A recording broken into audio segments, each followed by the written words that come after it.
সম্মানিত দর্শকবৃন্দ, নির্বাচন কমিশনের তরফ থেকে প্রতি বছরই ভোটার তালিকা সংশোধন করা হয়, কিন্তু এবারের বিষয়টি একটু আলাদা। এতদিন আপনারা হয়তো শুনেছেন যে এসআইআর বা স্পেশাল ইন্টেন্সিভ রিভিশন পদ্ধতিতে অনেক ভোটারকে এএসডি ভোটার হিসাবে চিহ্নিত করা হচ্ছিল। এতদিন শুধুমাত্র বিএলও বা বিএলের মিটিংয়ের কপিগুলো দেখা যাচ্ছিল, কিন্তু সাধারণ মানুষ সব জেলার লিস্ট দেখতে পাচ্ছিলেন না। তবে এবার নির্বাচন কমিশন পুরো বিষয়টি সকলের জন্য উন্মুক্ত করে দিয়েছে। পশ্চিমবঙ্গের প্রতিটি জেলা, তা সে উত্তর ২৪ পরগনা হোক বা দার্জিলিং, প্রতিটি জেলার একদম বুথভিত্তিক লিস্ট প্রকাশ করা হয়েছে।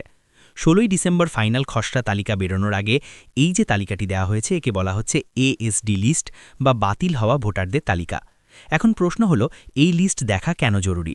দেখুন, যদি ভুলবশত আপনার নাম এই ডিলিট হওয়া বা বাদ যাওয়া তালিকায় চলে আসে আর আপনি যদি তার সময় মতো চেক না করেন, তাহলে কিন্তু পরবর্তীতে আপনি ভোট দিতে পারবেন না এবং আপনার ভোটার কার্ডটি বাতিল বলে গণ্য হতে পারে। তাই অযথা দুশ্চিন্তা না করে চলুন দেখে নেওয়া যাক কিভাবে আপনি ঘরে বসেই এই লিস্ট চেক করবেন। লিস্টটি ডাউনলোড করার জন্য আপনাকে একটি নির্দিষ্ট পদ্ধতি অনুসরণ করতে হবে। সুবিধার জন্য এর লিঙ্ক এই ভিডিও ডেসক্রিপশন এবং কমেন্টে দিয়ে রাখব, সেখান থেকেও সরাসরি ওয়েবসাইটে আসতে পারবেন।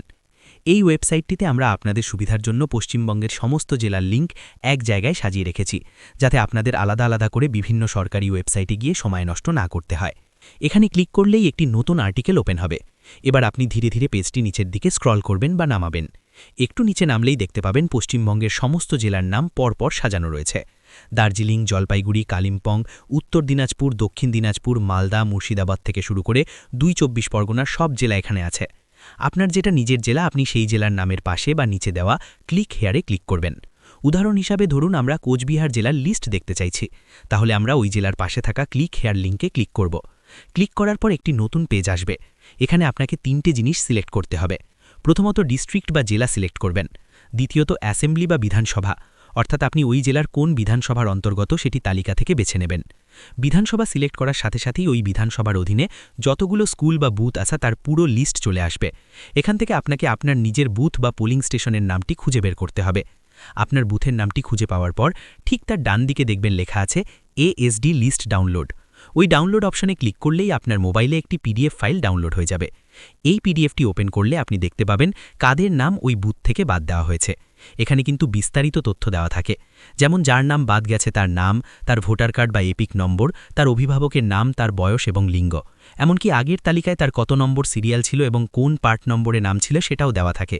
সবচেয়ে গুরুত্বপূর্ণ হলো শেষের কলামটি। সেখানে লেখা থাকে রিজন বা কারণ, অর্থাৎ কেন তার নাম বাদ দেওয়া হলো। তিনি কি মারা গেছেন, নাকি শিফটেড বা অন্য কোথাও চলে গেছেন, নাকি তার নাম ডাবল বা দুবার ছিল, সেই কারণটি এখানে স্পষ্ট লেখা থাকবে। আপনারা এখনই এই প্রসেসটি ফলো করে নিজের এবং নিজের পরিবারের নাম চেক করে নিন। ভিডিওটি ইনফরমেটিভ মনে হলে একটি লাইক অবশ্যই করবেন, এতে আমরা নতুন ভিডিও তৈরির উৎসাহ পাই। দেখা হচ্ছে পরের ভিডিওতে। সেই পর্যন্ত সতর্ক থাকুন, ভালো থাকুন, ধন্যবাদ।